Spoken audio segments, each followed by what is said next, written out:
I was unsurprised, Mike, about the Steelers getting a job done. I thought it didn't make any sense that if the Steelers were going to go all in on all the pieces, that they would just suddenly stop at TJ Watt.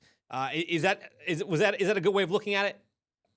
Yeah, I agree with you. There could be a line of thinking where you would say the Steelers should trade Minka Fitzpatrick and they should try to acquire picks to help move up in the first round next year to get their quarterback. Or you could make an argument the Steelers could have moved off of TJ Watt and used that draft capital to move up and get a quarterback next year.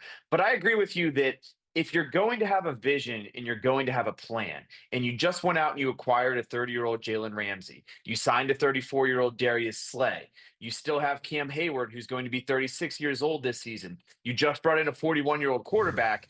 All these signs feel like the Steelers are trying to win in a very condensed window, for right or wrong. So I agree that TJ Watt needs to be part of that. And beyond that, it would have taken, I mean, some major guts to trade TJ Watt. You would have had to get a ridiculous haul back, and then the scrutiny on those eventual draft picks would have been extreme. And if you swung and missed on the first round, which happens with the pick you got for TJ Watt, you would never live that down. And so, Omar Khan has said, dating back to the combine, he said he's been around guys who've been one helmet type of guys, Troy Polamalu, Jerome Bettis, for example. And so, they have said that they want to get the deal done. Now, by doing it before training camp, they can avoid all that messy distraction and now start going about their business and preparing for the year. Thanks for joining us so much, Mike. Were you kind of surprised that this deal got done before training camp, and especially before Micah Parsons is presumably going to get his big deal from Dallas? Well, it was wise that they got it done before Micah Parsons because, you look at the situation, Myles Garrett really held the Browns hostage. He came out and he said, this is a loser organization. They're never going to win anything. And it's so important Tell for me me the to win lie. that Tell me the lie, Mike. right. That he said, I need to be traded. And then they said, here is a big boatload of money, and he said, I changed my mind. I'm happy to sign. So I wondered what kind of leverage play would TJ Watt have to pull to get his money? You go back to 2021, the last time he was in a similar situation, he did stage a hold-in, and it extended throughout training camp. It was a distraction, and it wasn't until the Thursday before the season opener that they finally got a deal done. And based on history, I looked at last season. Cam Hayward was in a very similar situation where he didn't get his money and his new contract until just days before the season opener. Even a younger player like Pat Fryermuth last year, it took until just days before the season opener for him to get his deal. So just based on history, I was anticipating a hold-in. And so I think that Omar Khan, maybe he's evolving his process. And I think that it was the right approach to try to get this deal done because, if they're going to be all in, if they're going to go for it this year, you needed to have TJ Watt under contract sooner than later. So they avoid the distraction. Now they can just, start preparing for the season. Well, and like I think you said about getting this done before Micah Parsons gets his deal done, like you were better off not getting into camp because then you are up against the clock and you are racing Dallas to getting a deal done because Micah wants to one up this TJ Watt deal, and TJ would have wanted to one up this Micah Parsons deal. Right. So it did make sense because if Micah goes into Dallas and goes into camp and he holds out, and then you got a TJ holding out, it really becomes an arms race at that point. Who can get the best deal done? And then all the leverage becomes on the players' backs. So I think it made perfect sense to get this done now. I saw a great tweet that said, congratulations on Micah Parsons for signing a contract worth $42 million per season. Of course, because Myles Garrett got 40, TJ one-upped him with 41. And that's the way that it works, that often the highest paid player to position is not the best player, but it's the good player who has most recently renegotiated or extended their contract. Mike, we've seen many star players that are holding out for new deals, create a lot of drama. Myles Garrett, as you brought up, is one of them by taking out a full-page ad in the Cleveland newspaper. What does it kind of tell you about TJ Watt that throughout this whole process, we didn't really see any drama out of him other than that social media post of him posing a peace sign? Yeah, I thought that the peace sign on social media, that was definitely a little bit cryptic. It always kind of cracks me up when guys take that approach. But what I did like was he held out of mandatory minicamp, right? And so he kind of made his statement, and I think at least caused the Steelers to have enough doubt about, is this going to be a holdout? Is this going to be a hold in? That maybe he put the pressure on them that way and was able to exert leverage earlier rather than waiting for things to go on. So I think that he took a pretty good approach, and he's about his business now. He can start working out and getting ready for the year. We are talking with Mike DeFabo of The Athletic. You can follow him on Twitter at Mike DeFabo. That's DEFABO.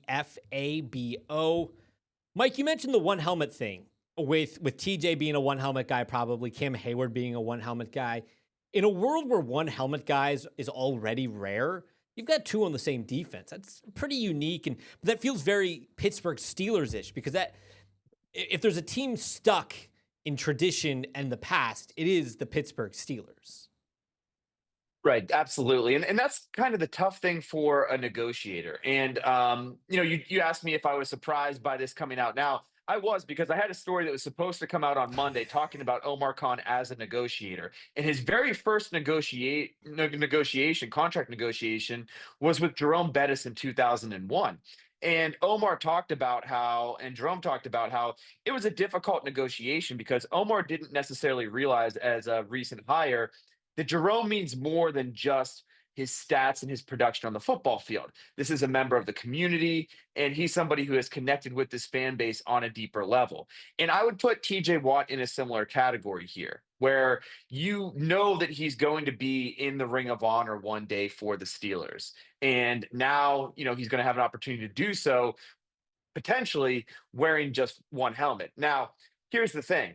When we're evaluating how great of a Steeler is TJ Watt, we measure this by playoff success. And I think one of the greatest quotes that I've heard in the locker room came from TJ Watt last year. And he talked about how these guys who come back for alumni weekend, they're Super Bowl champions. They have a certain aura about them, and there's a certain different vibe about them, and people treat them differently and look at them differently. And he said, that's not a knock on the guys who haven't done it, because I haven't. He hasn't won a playoff game in Pittsburgh, and that's something he's trying to change. So he is going to end up being, he's the second fastest player to 100 sacks. He's going to be one of the best edge rushers of all time. But when it comes to defining his legacy within the Steelers organization, really, he is driven by that playoff success. And I think that it's fair to evaluate him going forward based on if the Steelers can snap this now 8-year postseason winless drought. Well, let's talk about that postseason winless drought on the other side of the break as we start looking into camp as it comes to Mike's hometown. Let's dive into that when Extra Points returns. You're watching Extra Points on WTAJ Plus.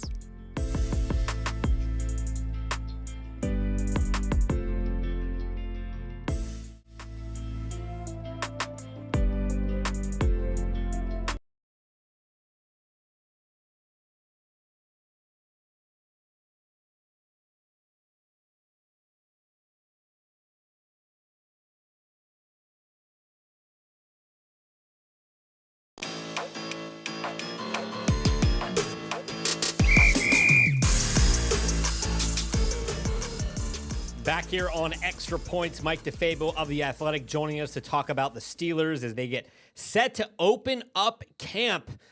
Mike, the Steelers report on Wednesday to St. Vincent. You're a Latrobe native, mostly. Do you know the story? It's so funny. We might go on a tangent here. We dove into this. Do you know the story of how the Steelers got to Latrobe? Man, well, I do know that the Rooney family was connected there. Am I on the right track? Yeah. And at some point, I don't know if it was Art Rooney Sr., like the chief, who took his sons to getaway at training camp. Am I on the right track? Fill me in here. The story I read, and this was off the Steelers website, that Art Rooney Jr., Dan's brother, Dan's brother, or Dan's brother. He went to St. Vincent, and he really just wanted to bring the team to his university. And then they had a fire in like the 60s, and they had to rebuild the university. And so by 66, it was basically a brand new school that was bigger, larger, and up to date. And so they're like, this is the time to do it. And so the rest is history, because now the team has been there. And it's kind of crazy, honestly, because teams don't do this anymore, Mike. Yeah, I was a little concerned during COVID, when the Steelers, like everybody else, just stayed at their own facility. I was really worried that they were going to decide, look, players love sleeping in their own beds. Our facilities are better. We don't have fans that are taking videos and putting our plays out there. Let's just let's be done with it. And I was really concerned about that. And luckily, to the Steelers' credit, they did come back to Latrobe. And I'll say, from being from Latrobe, I grew up there. I graduated from high school from Latrobe High School. It means so much to that community in so many different ways. Financially, it's huge for a lot of the businesses. They make like an enormous amount of their yearly income just based off of people coming, visiting the restaurants, things of that nature. But then beyond that, when I went to college and stuff, people would ask, like, where are you from? And I would say, I'm from Latrobe, home of Steeler training camp. That just means so much to the people there. And so, as you see the NFL turn into this money making machine, I think in a lot of instances, they've lost the personal touch. And I think by the Steelers still going to Latrobe and going to training camp at a small college like that in a small town, I think that's really an important thing. And I hope they continue it forever. Mike, this is about to be the toughest question I ever asked in my life. What's the go-to food place in Latrobe for you? Well, look, I love both Dino's and Sharky's. I think that they're both good in their own right. But for me, my favorite, I'm a huge chicken wing guy, first of all. And I absolutely love the Dino's wings. And I'll give people a little tip if they're going to training camp. The best way to get them is triple timed, which means they're like extra crispy. And the sweet and hot that's like their signature sauce. I think that's the best. There's also one called Slicker, which I think is like barbecue mixed with something else, hot sauce and maybe parm or something like that. But that's also an excellent choice. But you got to always go with the OG and go with the sweet and hot. I wrote it down. I'll report back to you after during camp. And you sound like you know what you're doing. If you're like, I'll take 20 wings, triple time, sweet and hot. So it'll give you a little bit of street cred. You have to have a favorite story of being a kid and having the Steelers in town. What's your best story? I actually really do. So I probably am doing this job because I grew up in Latrobe going to Steelers training camp. And it's funny because as the players walk up the stairs, I was standing there and I would just be saying, hey, Cordell Stewart, could I get an autograph? And now it's kind of funny because after the Steelers do their walkthrough, here I am, you know, 30 years later, 25 years later, standing there saying, hey, TJ Watt, do you have a minute? And doing an interview with him. So it really brings me full circle. But my favorite moment was Jerome Bettis is ambling up the stairs. And, guys like Cordell Stewart and Yancey Thigpen, some of these other guys who thought they were stars, they just walked right through and didn't sign any autographs. And Jerome signed every single autograph on one side and then came to the other side and signed every single autograph. And I actually didn't even get an autograph that day, but just seeing the way that Jerome approached fans, how he was approachable, how he understood, like, these are little kids that adore you and like you mean so much to them. And this is going to make their entire year. Just the respect that he had and the way he treated people with dignity. That's something that has stuck with me forever. And one of the many reasons that I have a tremendous amount of respect for Jerome Bettis. Mike, now that the TJ Watt deal is done, what's kind of the biggest storyline that you're going to be following entering Latrobe? Well, I think one of the big questions that I have is like, how do all these moving pieces fit into the secondary? When we first got the news of this trade and we heard they're bringing in Jalen Ramsey, I'm thinking, okay, that makes sense. Maybe he's going to be the nickel corner. And then you hear that Minka Fitzpatrick is going over to Miami, and you start wondering, like, well, how are you going to fill that void? And so, I have some thoughts or some projections or guesses of how I think it's going to play out. I think one way you could do it is it could just depend upon what package you're in. If they're in their base defense, maybe Ramsey starts on the outside as an outside corner. Then you go to nickel and Slay comes in and that bumps Jalen Ramsey into the nickel position in the slot. That's one way to do it. The other way to do it, if you want to have your four best defensive backs on the field at all times, is you have Slay play outside corner in the base defense and Ramsey at free safety in the base. So, that's going to be one of the big things that I'm watching is when they go to these different personnel groupings and these different packages, where is Jalen Ramsey lining up?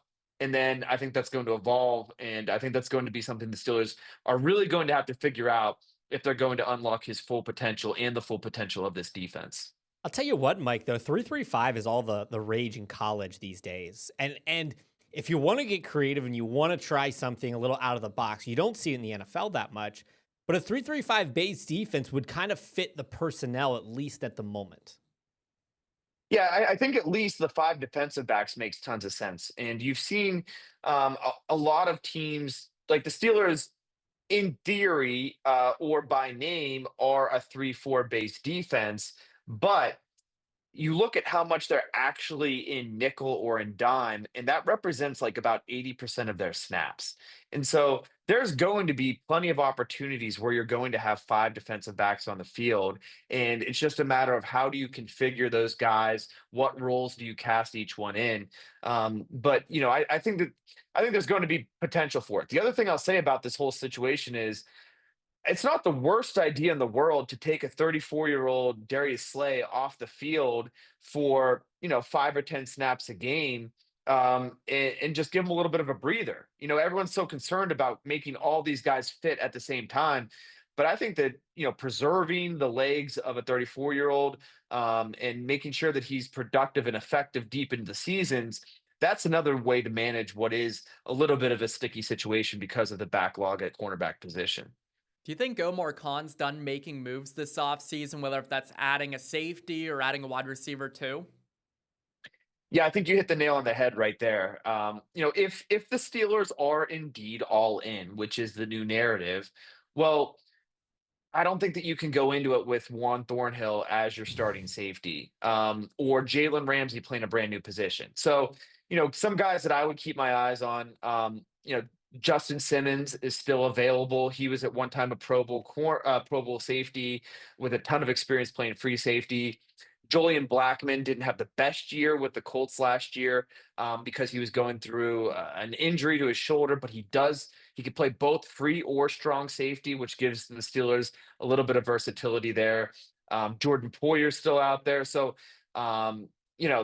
Whitehead's also available, and the Steelers love their 4-1-2 guys. So there are a fair number of safeties still available.